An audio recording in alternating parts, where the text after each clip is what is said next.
Hello दोस्तों, स्वागत है आपका हमारे चैनल पे। आज हम स्टडी करेंगे अकाउंटिंग। तो अकाउंटिंग ये सबसे मोस्ट इंपॉर्टेंट चैप्टर है। तो चलिए स्टार्ट करते हैं। तो अकाउंटिंग में सबसे पहले हम देखेंगे meaning of accounting, definition of accounting, feature of accounting, objective of accounting, step of accounting process and various system of accounting, base of accounting, users of accounts and their expectation. ठीक है, ये हम पूरा अच्छे से इसको स्टडी करेंगे। तो चलिए आगे हम स्टार्ट करते हैं। तो आगे हम जाएंगे तो देखेंगे मीनिंग ऑफ अकाउंटिंग। तो मीनिंग क्या है इसका?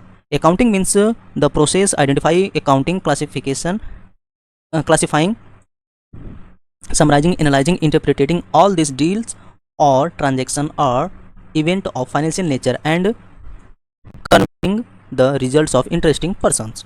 ठीक है, अकाउंटिंग क्या है? अकाउंटिंग प्रोसेस क्या होता है कि जब उसमें आइडेंटिफाई करते हैं, अकाउंटिंग क्लासिफाइंग एंड समराइजिंग करते हैं, ठीक है, एंड एनालाइज करते हैं, उसका विश्लेषण करते हैं, फिर उसके बाद आपको इंटरप्रेट उसको चित्र पर दर्शाते हैं।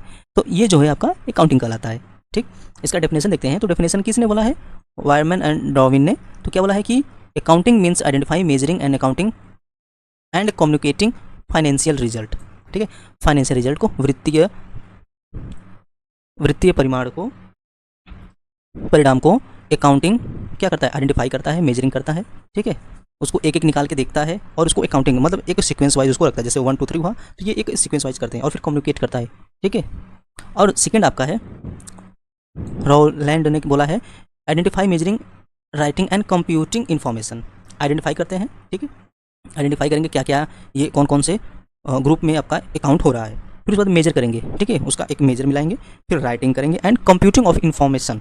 ठीक है, उसका कंप्यूटिंग करेंगे इन्फॉर्मेशन की, कितना है ये मटेरियल, कितना किया गया है ये। ठीक है, आगे हम जाएंगे तो देखेंगे आपका फीचर्स ऑफ अकाउंटिंग्स। तो फीचर्स ऑफ अकाउंटिंग में in accounting all transaction are expressed in currency. ठीक है, ये एक करेंसी में एक्सप्रेस होते हैं।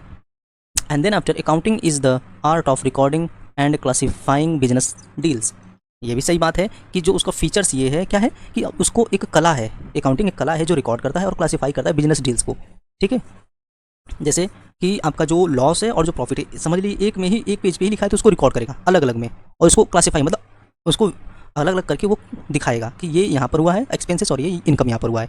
ठीक है, उसके बाद आपको the transaction show in accounting Holi and partly financial. ये भी सही है कि जब अकाउंटिंग आपको दिखाता है, जो ट्रांजेक्शन आपको दिखाता है तो उसमें पूरी तरीके से फाइनेंशियल ईयर का भी रहता है और हाफ ईयर का भी रहता है और मंथली भी रहता है। ठीक है, इसमें कोई बड़ी बात नहीं है। तो इसमें अकाउंटिंग इज एन आर्ट और writing, analysing and interpreting summaries. ठीक है, तो अब देखिए अकाउंटिंग क्या है? लिखने की कला है जो इसको एनालाइज करता है, मतलब विश्लेषण करता है और फिर इंटरप्रेटिंग करता है, उसको दर्शाता है किसको? समरी को। ठीक है, and fifth provide information about analysis and interpretation to all person having interest in the organisation. ठीक है, और उसके बाद आपका है ऑब्जेक्टिव ऑफ अकाउंटिंग में रिकॉर्डिंग ऑफ ट्रांजेक्शन्स, मतलब आप जितने भी ट्रांजेक्शन उसको रिकॉर्ड करते हैं टू डिटरमाइन नेट प्रॉफिट। हाँ, अकाउंटिंग का मेन ऑब्जेक्टिव ये भी है कि वो जो आपका प्रॉफिट एंड लॉस है उसको दिखाना है। And to know financial position, आपका फाइनेंशियल पोजीशन क्या चल रहा है, आप लॉस में है कि आप प्रॉफिट में है, आपका फाइनेंशियल पोजीशन कहाँ तक गया है, गुडविल आपकी क्या है। ठीक है, और उसके बाद to provide information for economic decision. ये भी बात सही है कि आप जब अकाउंटिंग कर लेते हैं तो आपको ये इन्फॉर्मेशन देता है कि आप इकोनॉमिक डिसीजन कर सकते हैं कि नहीं। And then after to provide information interested parties.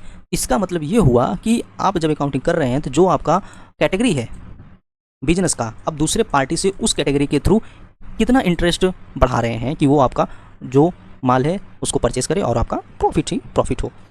And to meet legal requirements. ये देखिए ये भी एक अच्छा ऑब्जेक्टिव है, क्योंकि जब हम अकाउंटिंग करते हैं तो जैसे किसी से माल हमने खरीदा और बेचा तो हम जब अकाउंटिंग एक कर लेते हैं तो ये एक आपका क्या है? एविडेंस है।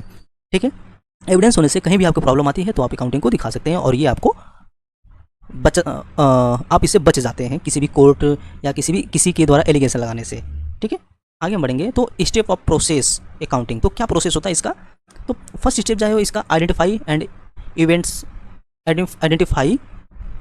Event and behaviours. तो सबसे पहले आप देखेंगे कि जो आपके जैसे माल किसी ने खरीदा है, कितना कितना खरीदा तो बेचा है, ये आपको पहले एक निकाल के आइडेंटिफाई करेगा। ठीक, उसका बिहेवियर्स करेगा कि कौन कौन से बिहेवियर में वो हुए हैं। ठीक है, and second step measuring and identified phenomena. हाँ, अब देखिए मेजरमेंट यूनिट्स। ठीक है, आप जब आइडेंटिफाई कर लेते हैं कि हाँ ये जो है आपका प्रॉफिट एंड लॉस में जाएगा, ये ट्रेडिंग में जाएगा, तो उसमें आप देखेंगे। तो आप जो जो यूनिट्स हैं उनको दिखाएंगे सेकेंड स्टेप में। एंड थर्ड स्टेप में आप क्या करेंगे, जो आपने यूनिट्स देखा है उसको क्या करेंगे, जनरल में दिखाएंगे। आप उसको जनरल में दिखाएंगे कि कैश अकाउंट डेबिट टू जो भी हो, राम श्याम जो भी हो, वो जनरल अकाउंट में दिखाएंगे, ठीक। एंड फोर्थ स्टेप है classifying the records behaviour and events of accounts book. तो फिर इस बात फोर्थ स्टेप इसका क्लासिफाई करेंगे किस चीज़ का, रिकॉर्ड जो बिहेवियर जो रिकॉर्ड कर रहे हैं उसका बिहेवियर्स को, and event in the accounts book. Fifth step जो है classify as a position statement, income statement, summarising behaviour and events, ठीक है। Sixth analysing the summarised result, आपने सब करने के बाद उसका रिजल्ट भी देखेंगे। एंड सेवंथ जो इंटरप्रेटिंग द एनालाइज्ड रिजल्ट, फिर इसको इंटरप्रेट करेंगे रिजल्ट का। और फिर 8 जो है communicate determine result to the interested party. आप जब सब कर लेंगे अकाउंटिंग वगैरह तो इंटरेस्टेड पार्टी को आप वो कम्युनिकेट कर सकते हैं और उसको दिखा सकते हैं, डिटरमाइन भी कर सकते हैं, ठीक है। And various system of accounting, तो एक सिंगल एंट्री सिस्टम, एक डबल एंट्री सिस्टम होता है। सिंगल एंट्री सिस्टम में क्या है कि some transaction are record, some में be accounted for different place and some at one place, therefore due to incompleted accounting it is also called incomplete accounting system, ठीक है। ये कुछ ट्रांजेक्शन को रिकॉर्ड करता है, कुछ को नहीं भी करता है, और ये एक मतलब पूर्ण तरीके से अकाउंटिंग नहीं किया जाता है इसमें, इसको ऐसा बोल सकते हैं हम। In the system only cash accounting, ठीक है। तो इसमें क्या है सिंगल एंट्री सिस्टम कि आप केवल कैश को ही आप दिखा सकते हैं और कैश में ही हुआ है तो ही आप अकाउंटिंग करेंगे, ठीक है।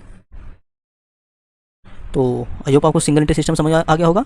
ये कुछ ही ट्रांजेक्शन को रिकॉर्ड करता है, ठीक है, और ये कैश में रिकॉर्ड होता है ना कि चेक में, तो इसको क्या बोलते हैं सिंगल एंट्री सिस्टम बोलते हैं। और डबल एंट्री सिस्टम में क्या है, इसके दो एक्सपेक्ट होते हैं, मैं बताता हूँ आपको। Double entry system means such a system under which both expect, ठीक है, to expect transaction are accounted for under this system out of two party of transaction, one party made in debited and other party is made is rich, for this reason called double entry accounting system। तो double entry accounting system में क्या है, to expect होते हैं, debit and credit, तो इसको दो जगह दिखाते हैं हम, ठीक है। And third Indian accounting system, तो इंडियन अकाउंटिंग सिस्टम में ये क्या है, this system was prevalent even today, ठीक है। तो इसमें क्या है कि ये कहीं भी हो सकता है इंडिया में, और ये डबल एंट्री सिस्टम के जैसा ही है, और ये जो है क्या है साइंटिफिक सिस्टम के द्वारा कंप्लीटेड किया गया है। और ये जो इंडियन अकाउंटिंग सिस्टम है ये regional language and local language में लिखा जाता है, ठीक है। और ये क्या है, this system can be adopted by all types of businessmen, big and small, and profit and loss और financial position can be determined at the end of financial year. Indian accounting system India में बहुत जगह होता भी है, ठीक है। और इसमें ये जो है डबल एंट्री सिस्टम के अकाउंटिंग के जैसा ही होता है, ठीक है। और इसको regional language and local language में भी इसको उसी में किया जाता है, किसमें, regional language and local language में, ठीक है। तो इसको हम बोलते हैं Indian accounting system. Base of accounting क्या है, कैश सिस्टम है और एक्रूवल सिस्टम के द्वारा होता है, ठीक। आगे हम बढ़ेंगे तो user of accounting theirs expectation, तो इन्वेस्टर होते हैं जो इन्वेस्ट करते हैं मनी को, क्रेडिटर होते हैं, ठीक है, जिन्हें हमको देना पड़ता है बैलेंस, और लेबर होते हैं, लेबर और customers, government, public, management and researcher. ये क्या है, अकाउंटिंग के एक्सपेक्टेशन है, ठीक है। आई होप आपको हमारा ये वीडियो पसंद आया होगा, तो please like share and subscribe जरूर करिएगा, हम ऐसे ही वीडियो बनाते रहेंगे। Thank you.